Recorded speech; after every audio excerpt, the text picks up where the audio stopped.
Good afternoon. Today we're going to continue our conversation on South Carolina history, talking about South Carolina on the brink. And in our last conversation, we had talked about the comments by Governor Fritz Hollings that he's most remembered for, and that is his farewell address to the General Assembly in 1963, and I think it worth repeating. As we meet, South Carolina is running out of courts. If and when every legal remedy has been exhausted, this General Assembly must make clear South Carolina's choice, a government of laws rather than a government of men. As determined as we are, we of today must realize the lessons of 100 years ago and move on for the good of South Carolina and our United States. This should be done with dignity. It must be done with law and order. That was in 1963, and in many ways that was a year of decision for South Carolina. On the heels of Hollings' remarks, they were before a decision rendered in the Gantt case. The South Carolina Chamber of Commerce, the Bankers Association, the Broadcasters Association, and leading textile executives pledged their support for the peaceful desegregation of Clemson College. Hollings, Charles Daniel, Senator Edgar Brown, Clemson President Robert Edwards, and Greenville News editor Wayne Freeman worked behind the scenes to see that Gantt's admission was peaceful. In January 16th, 1963, the court ruled that Gantt must be admitted. There was some last-minute histrionics, but not from anyone of stature. Marion Gressett, chairman of the Gressett Committee that was supposed to block desegregation at any costs, spoke for the state's leadership when he eschewed inflammatory speeches and discouraged violence. On January the 23rd, 1963, Harvey Gantt was admitted and enrolled at Clemson. The following fall, Carolina desegregated. By May 1965, all public colleges had dropped racial requirements for admission. There was a conspiracy for peace, is what Senator Edgar Brown called it. Why? In 1963, southern states for the most part were racked by violence, but not South Carolina. Why? Their white establishments in other states refused to abandon Jim Crow.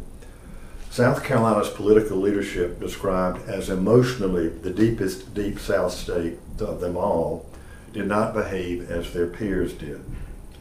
They were part of the solution, not part of the problem, as elsewhere.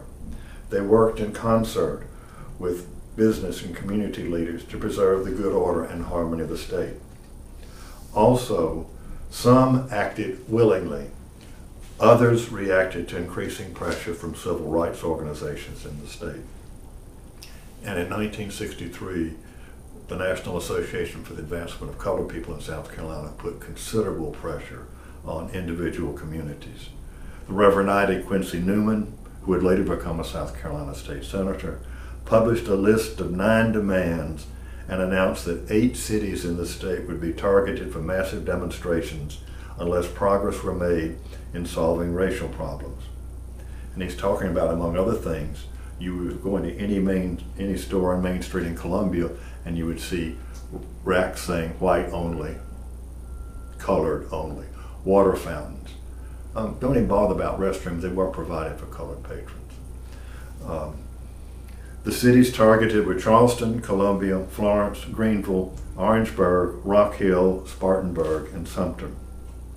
In Columbia, Mayor Lester Bates called a meeting of the Main Street merchants, and he laid it on the line that white and colored signs only had to go.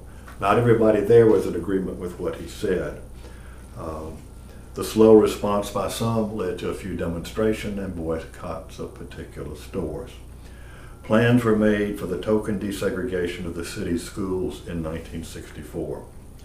Charleston witnessed rioting before city officials were willing to move forward. The pressure from blacks and whites, both, for the city to move. Accommodation was reached quickly in Florence, Greenville, Rock Hill, and Spartanburg.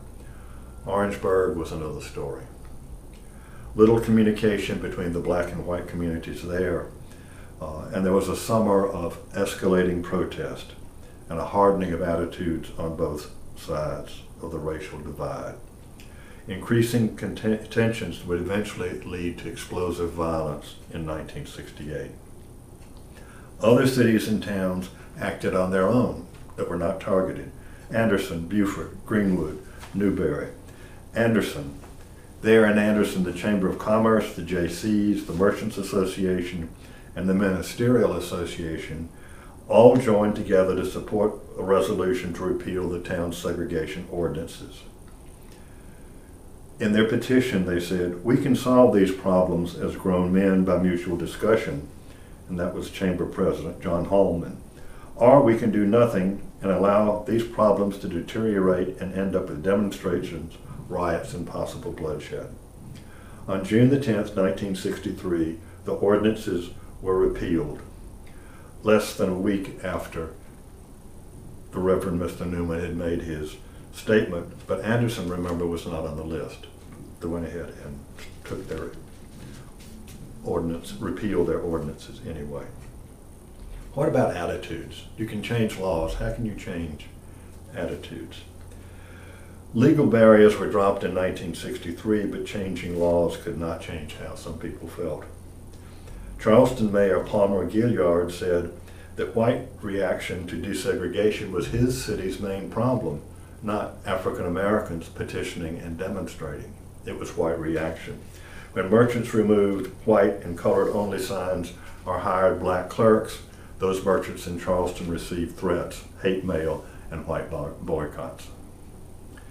Yet, as one modern historian has noted, whites in South Carolina showed more flexibility than a historian might have anticipated, and I was not that historian.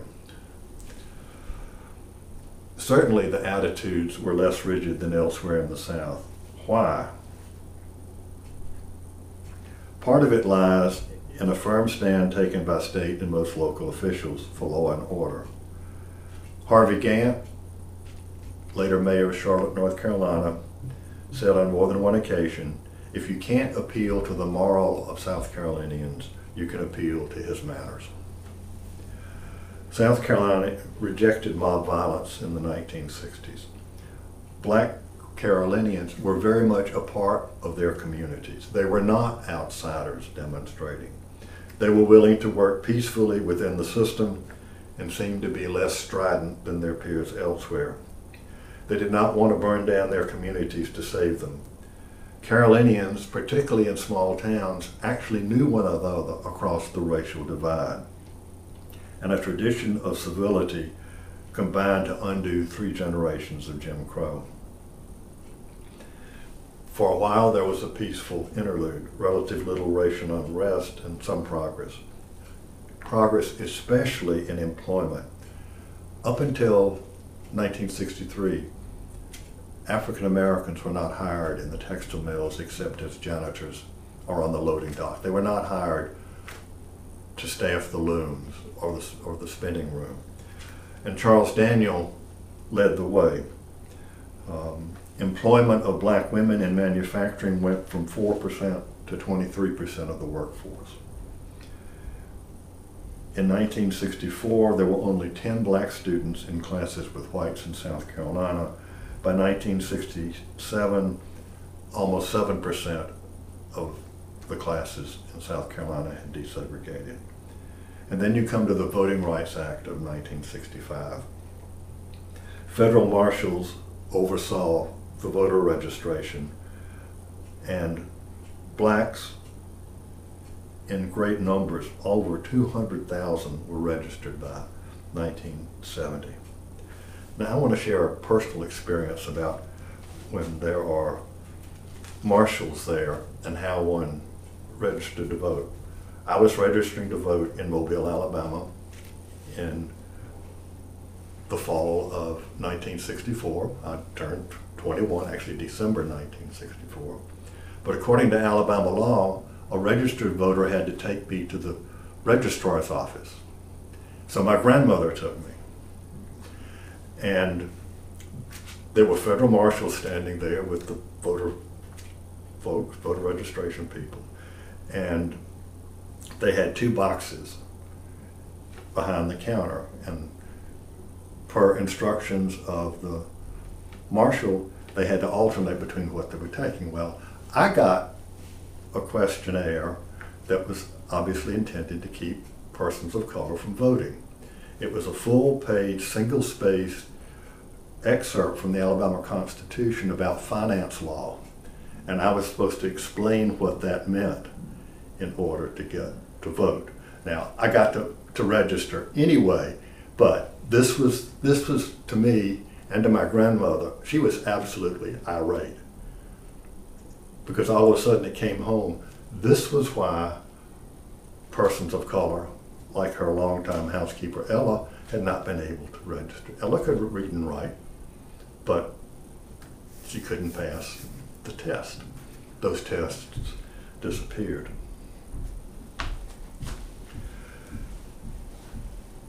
Unlike their predecessors in South Carolina, when African Americans voted in the 1970s, they were almost overwhelmingly Democratic. Even as late as the 1960s, some African Americans in South Carolina were still Republicans because this was the party of Abraham Lincoln. But by the mid-1960s, that was almost completely gone. In 1968, 12 members of South Carolina's delegation to the National Democratic Party were African American, and it was one of the few Southern delegations that was not challenged. In 1970, the first black legislators since the 1890s, Herbert Fielding of Charleston and James Felder and I.S. Levy Johnson of Richland County, took their seats in the House of Representatives. And by 1974, there were 13 black legislators and a black legislative caucus. And then there was Orangeburg. Orangeburg came very close to derailing the state's carefully crafted, fragile racial peace. And it was all about admission to a bowling alley. Under federal law, if you had an establishment like that, you were supposed to be open to anybody. Well, the owner refused to do that. And the bowling alley was very near the South Carolina State College campus. There were protests by college students, and this led to the calling in of the National Guard and the Highway Patrol. On February the 8th, 1968, students taunted officers and pelted them with bricks and bottles. One officer was struck down. Thinking he was shot, he opened fire. 3 young men were killed and numerous others shot as they fled back to campus. Black Carolinians were angry and stunned. What had happened to the state's reputation for moderation? The governor and other state leaders, both black and white, worked diligently to restore order and goodwill. But the sense of trust that had existed prior to Orangeburg had been broken. In Charleston, the hospital workers' strike gained national attention, and it was far from peaceful. Fritz Hollings, now U.S. Senator, published a book called The Case Against Hunger, and his famous poverty tour around the state angered local establishment figures. But others, like Senator Rembert Dennis, agreed that there were problems that needed to be solved. And what about the public schools? In 1968, the courts ruled freedom of choice plans unacceptable and that all districts had to eliminate dual school systems immediately. The Fourth Circuit ordered Greenville and Darlington integrated in 1970. There were protests in Greenville, including a motorcade to the State House, and there was violence in Lamar, and perpetrators were convicted. The governor appointed the South Carolina Education Advisory Committee, 15 prominent business and community leaders. They crisscrossed the state to work with local school boards to implement the school's decision. Governor McNair was vilified by other Southern governors because he refused to close the schools. I will oppose any attempt to close down the public schools. The only way South Carolina is going to go forward and grow is through its education of its citizens. Eugene Payne, who was a national syndicated political cartoonist, drew a cartoon showing a door held open with, the door was labeled South Carolina Public Education, and the door stop keeping it open was labeled McNair. Now, Bob McNair was a product of the old county elite culture, and they came down firmly on the side of the modern metropolitan elite. Preserving public education was more important to South Carolina than maintaining segregation. And in the battle between Old South and New South, the New South won that particular battle. And so I'd like to talk about another New South, another New South Carolina. But before I do, I want to add a current note to the bowling alley story in Orangeburg. It has been purchased by it's been abandoned for the last few years, I don't remember how many. It has been purchased by a nonprofit group, and that site of violence in Orangeburg in 1968 is being turned into a civil rights museum. Rather ironic turn of events. So when we talk about New South Carolina, we're always talking about economic development. From 1950 to 1980, South Carolina enjoyed remarkable success in economic development.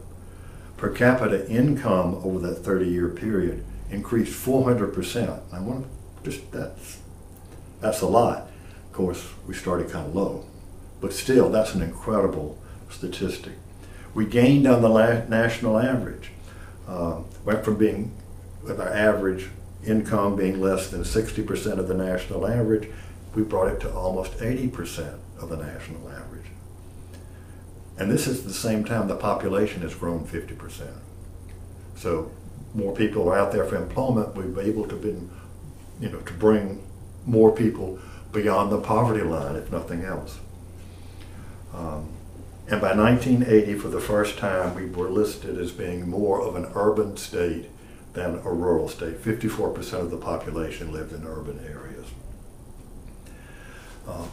The state needed a coherent state coordinated economic development policy, and one did emerge after World War II. The early efforts were decidedly pro-business. The state was marketed their pool of willing, non-unionized, but often low-skilled labor. And after 1954, we became a right-to-work state.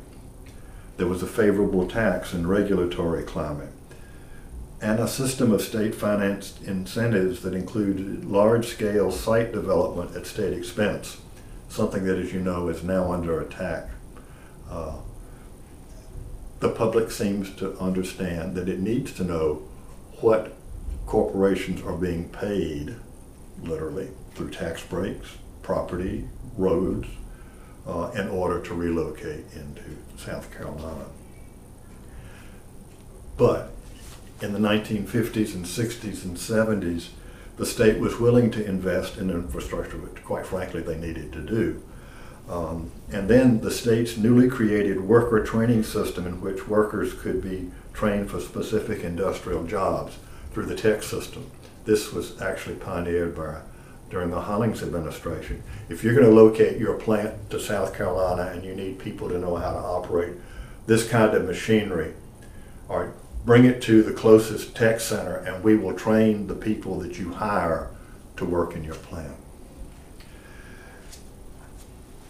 Before, we had a state development board, and immediately after World War II, recruiting industry was left to local governments, and towns created their own industry hunting programs. Chambers of Commerce, in Allendale, it was the returning veterans, it was the civic clubs in Pickens and Bennettsville, and it was the JCs in Beaufort and Ridgeland, excuse me. Within 9 months after the war, Charleston had attracted 19 new companies employing 800 people. The biggest catch in the state was Rock Hill, where the Celanese Corporation opened a new plant. Now, there were dissenters to industrial development. The Columbia Record editorialized that most of the new industries were branches or subsidiaries of parent organizations with headquarters out of state, usually the North. You think the war is over yet? Okay. The state said, we prefer South Carolina-owned companies, but after all, jobs are jobs. Some didn't want new business at all for a variety of reasons. One sure-all businessman complained that local tax exemptions were unfair to our homegrown industries who have to compete with the newcomers for labor. Another newspaper said, any industry that has to be paid to come into a community is not worth having. And then there was a fear of change, the impact on South Carolina's way of life. One letter to the editor wrote, industrialization would end our habit of closing businesses to go fishing whenever we pleased. And there were problems. Some communities such as Spartanburg and Union counties were cited as being under the control of political demagogues. There was no organized effort, but without action by local entities, the spark of industrial development might have gone out. The 1950s saw a change. The creation of the State Development Board in 1954 under the leadership of Francis Hipp and J. Bratton Davis developed into a powerful recruiting tool. For the first time, there was a place where an industrial prospect could go to get information about South Carolina. And governors became involved. Strom Thurmond frequently traveled with industrialist Charles Daniel on recruiting trips. The governor, as mentioned, was used to wine and dine prospects. And it was a family story that Governor Thurmond didn't always tell the First Lady when somebody was coming to dinner that needed to be recruited. Under Governor Burns, he was surprised after his election to discover he was supposed to help to recruit industry. He thought he was just going to be the great statesman. But age and reluctance didn't mean he wasn't all that active. He was in close touch, as many political and figures had been over the years, with Bernard Baruch, who was, of course, a native of South Carolina. And also the national reputation from the World War II years, when South Carolina had really moved forward, helped. He said, South Carolina's government is friendly to industry. Our government, our communities, our people want industry and want to see that our state is prosperous and happy. John Bell Timmerman, later known for being the last old-time segregationist governor, but he was pro-business. He convinced the State Pollution Authority to exempt a new industry from the provisions of the law it would have found most burdensome. Didn't talk about what they were putting into the rivers, but he would not be the first governor to do that.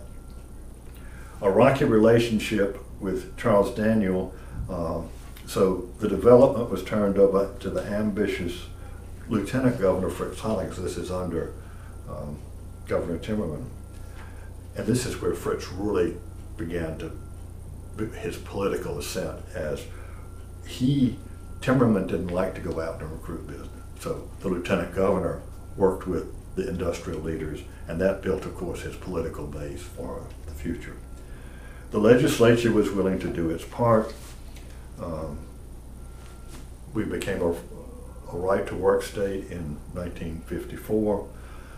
In 1956, in a special session that cost taxpayers about $250,000 in today's dollars, they revised the state's alien ownership of land so that non-Americans, including corporations, could own up to 500,000 acres of land.